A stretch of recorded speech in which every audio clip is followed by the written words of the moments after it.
At the U.S.-Mexico border in Tijuana, thousands of migrants have set up camp, waiting for an opportunity to seek asylum in the U.S.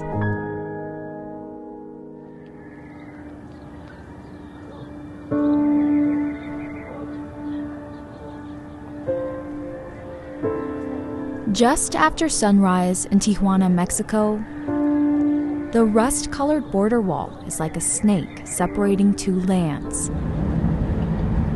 It's about 8 in the morning. We are on our way to the Esperanza migrant encampment at El Chaparral in Tijuana. El Chaparral is a point of entry.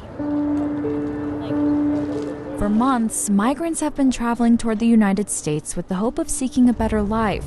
Normally, people can present themselves at the U.S. point of entry to request asylum if they're fleeing from danger.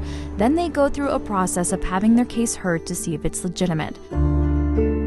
But current U.S. laws make it nearly impossible for migrants to seek asylum, leaving them stuck at the border. So we're at Esperanza encampment, where we're told there's more than 2,000 people and about 8 new families arriving per day. You'll see here they actually ask for no cameras, and that's because a lot of these people are fleeing dangerous people, dangerous situation from their home country, and we really want to be respectful of that, so we're being sure to ask people before we show their face. One woman willing to show her face is Jessie. We are not sharing her last name for her protection. She left Honduras with 2 of her kids because their lives were threatened by gang members. Las maras entraron a nuestro apartamento y nos amarraron, pusieron a nuestros hijos en peligro y nos dieron 3 días para que saliéramos huyendo, o sea, que nos saliéramos de ahí de la colonia porque querían que les pagáramos 10,000 pesos. Jessie says her kids have experienced a lot of trauma. Mi niña, de hecho, tuvo que estar en psicología porque a ella le pusieron una pistola en la cabeza y estaba pequeña, solo tenía 6 años. La verdad fue bien terrible y por eso nosotros tuvimos que salir huyendo. They've been at Esperanza encampment for nearly 40 days. They're so close to the U.S. and yet still so far on their journey. So, I can't describe it in any other way except heartbreaking.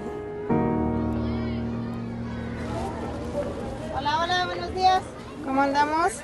Dulce Garcia is the executive director of Border Angels, Órale, gracias. a nonprofit that advocates for human rights. Border Angels has been supporting the migrants with supplies. There's still a need for food, just basic things, just food, tarps, blankets. Walking around the camp, Dulce shows us how the migrants have formed their own community. Cooks, security guards, Okay, ¿qué día es hoy? and teachers for the kids. Throughout the day, different church groups and other humanitarian organizations drop off food or something to drink.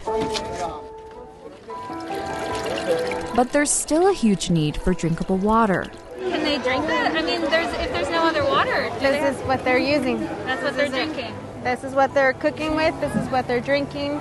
This is the only supply of water that they have. La mayoría en el campamento se han enfermado. La mayoría en el campamento tienen gripa, tienen tos.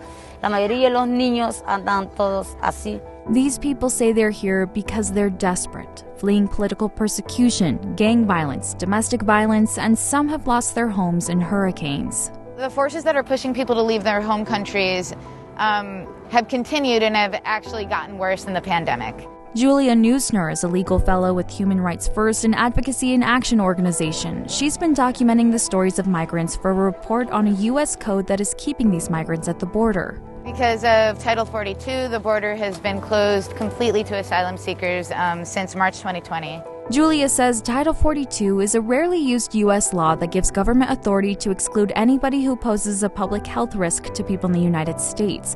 The Trump administration put it into place at the start of the pandemic. The Biden administration has yet to lift it. One of the first questions this woman asked us last night was, how long is this going to take? How long do I have to wait here?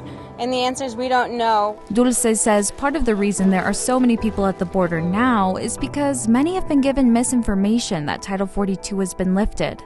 There are folks that prey on these people, and they tell them, if you give me money, you're going to have your case heard. Now, thousands of people are stuck in limbo, hoping and praying for change. They're holding on to hope, and that's why the camp has been renamed Esperanza, which means hope in Spanish.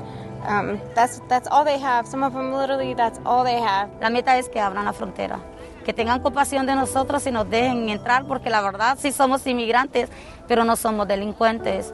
Queremos ir y trabajar a Estados Unidos. In Tijuana, Mexico, with photojournalist Luis Ramirez, I'm Elizabeth Ruiz reporting.